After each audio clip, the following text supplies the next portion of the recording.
दोस्तों आपको ये बात तो पता ही होगा कि कंपनी अपने ऐप्स और वेबसाइट के ज़रिए हमारे पर्सनल डेटा को स्टोर करते हैं। इस डेटा में हमारा नाम, एज, मोबाइल नंबर और प्रोफेशन जैसे कई चीज़ें शामिल होती है। लेकिन दोस्तों जब आपको पता चलेगा कि इन डेटा का इस्तेमाल किन किन जगहों पर किया जाता है और कैसे ये छोटे छोटे डिटेल्स आपकी पूरी जन्म कुंडली निकाल लेती है। एग्जाम्पल के लिए आपका लोकेशन एक्सेस देना, आपके ऑफिस का एड्रेस, घर का एड्रेस और आपका फेवरेट जगह, यह सब कुछ पता कर लेता है। हम लोग सोचते हैं कि गूगल, फेसबुक, व्हाट्सएप या इंस्टाग्राम ये केवल 2-4 वेबसाइट ही ऐसे होंगे जो हमारे डेटा को कलेक्ट करते हैं।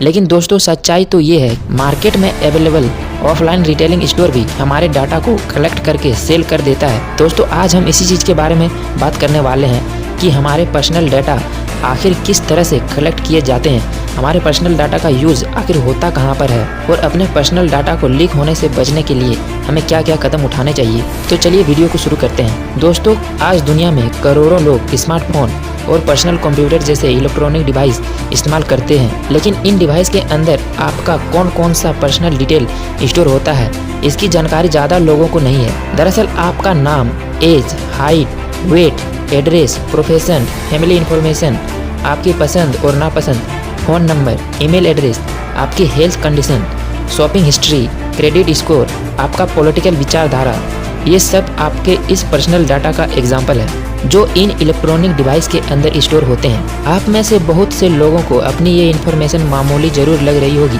लेकिन कुछ लोगों के लिए यही डाटा सोने की खान जैसा है और वे केवल आपके इस डेटा की मदद से करोड़ों रुपये कमाते हैं। उदाहरण के लिए मान लीजिए कि अगर किसी एडवर्टाइज़र को आपका ये डेटा मिल जाए तो वो एडवर्टाइज़र आपके इस डेटा की मदद से अपना सामान बेचने के लिए आपको ज़्यादा बेहतर से ऐड दिखा पाएगा। और सोचिए जब एक ही समय पर करोड़ों लोगों को इस तरह के टारगेटेड एड्स दिखाए जाएंगे तो इससे उस एडवर्टाइज़र का कितना ज़्यादा प्रॉफिट होगा, इसका हम लोग अंदाज़ा भी नहीं लगा सकते। दोस्तों आपको लगता है कि लोगों का डेटा कलेक्ट करके उससे प्रॉफिट कमाने का काम सिर्फ गूगल, फेसबुक और अमेजॉन जैसे बड़े बड़े कंपनीज ही करती होगी, लेकिन आपको जानकर बेहद हैरानी होगी कि डाटा सेलिंग की इस डार्क इंडस्ट्री में और भी हजारों ऐसे कंपनीज मौजूद हैं जिनका शायद आप लोगों ने कभी नाम भी नहीं सुना होगा। दोस्तों अब सवाल आता है कि कंपनीज आखिर हमारे पर्सनल डेटा को किस तरह से कलेक्ट करती है। सोचने में ये चीज़ जितना ज़्यादा कॉम्प्लेक्स लगती है असल में ये उतनी ही सिंपल है। दरअसल आज के समय में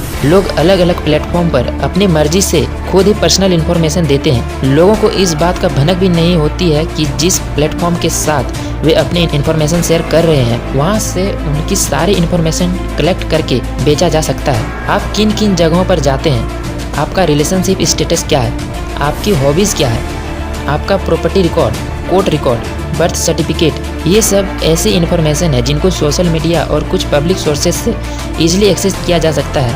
आपको जानकर बेहद हैरानी होगी कि दुनिया में ऐसी ना जाने कितनी कंपनीज मौजूद है जो पैसे के बदले अपने कस्टमर का डिटेल दूसरी कंपनीज को सेल कर देते हैं। इन कंपनीज में बड़े बड़े रिटेल स्टोर और बहुत सी फ्री वेबसाइट या एप्लीकेशन शामिल होती है। बड़े बड़े रिटेल स्टोर अपने हर एक कस्टमर का नाम, मोबाइल नंबर, उनकी पसंद नापसंद और उनकी खरीदारी करने का पूरा रिकॉर्ड रखते हैं और इस डेटा को वे लोग दूसरे कंपनीज को अच्छे दामों में बेच देते हैं। इसके अलावा इंटरनेट में जो वेबसाइट हमें फ्री में इंफॉर्मेशन प्रोवाइड कराती है वो असल में फ्री है ही नहीं, क्योंकि अपनी सर्विस के बदले वे यूज़र का डाटा सेल करके उससे पैसे कमाती है। दोस्तों आपने देखा होगा कि जब भी हम कोई नई वेबसाइट ओपन करते हैं तो उस पर हमें एक कुकीज एक्सेप्ट करने का ऑप्शन दिया जाता है और ये काफ़ी हैरानी की बात है कि ज़्यादातर वेबसाइट पर मौजूद इन कुकीज़ का काम यूज़र का ऑनलाइन एक्टिविटीज़ को ट्रैक करना होता है। इस तरह इन कुकीज़ के जरिए वेबसाइट के ओनर अपने यूज़र के वैल्यूएबल डाटा को कलेक्ट कर लेते हैं। अब दोस्तों आपके मन में ये सवाल ज़रूर आया होगा, अगर ये लोग बिना बताए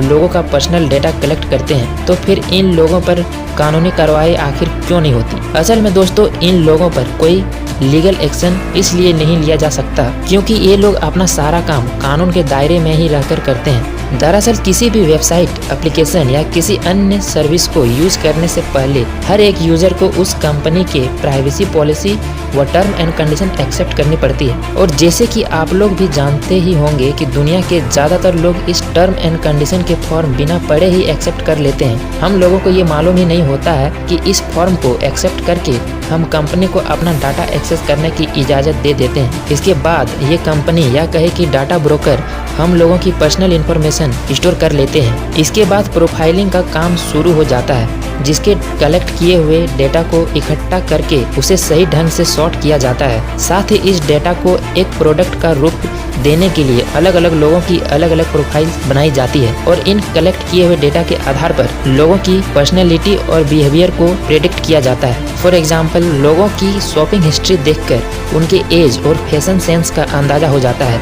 उनकी लोकेशन हिस्ट्री से उनकी करंट लोकेशन, ऑफिस एड्रेस और फेवरेट रेस्टोरेंट आदि का पता चल जाता है। और उनकी इंटरनेट ब्राउजिंग हिस्ट्री से उनकी हेल्थ से रिलेटेड समस्याएं, उनका रिलीजन और उनके ट्रेवलिंग प्लान प्रेडिक्ट कर लिए जाते हैं। इस तरह अलग अलग डेटा से प्रेडिक्शन करके लोगों की परफेक्ट प्रोफाइल तैयार कर ली जाती है। ये प्रोफाइल अपने आप में किसी इंसान की कुंडली से कई गुना ज़्यादा इन्फॉर्मेटिव होती है, क्योंकि इसमें उस इंसान की पसंद नापसंद से लेकर उनके बिहेवियर तक के मोस्ट करेक्ट इन्फॉर्मेशन स्टोर हो जाती है। इस तरह से प्रोफाइलिंग होने के बाद हम लोगों का डाटा बिकने के लिए तैयार हो जाता है। अब सवाल आता है कि इस डेटा को आखिर खरीदता कौन है, इससे उस खरीदार को क्या फायदा होती है। असल में डेटा का खरीदार कोई भी ऐसी कंपनी हो सकती है जिससे डाटा का जरूरत हो।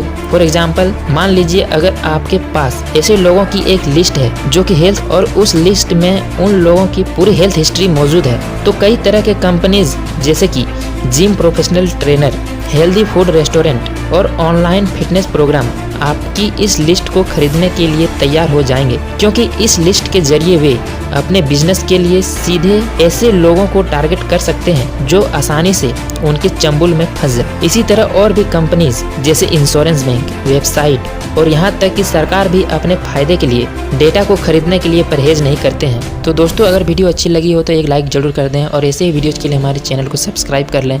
तो मिलते हैं अगली वीडियो में।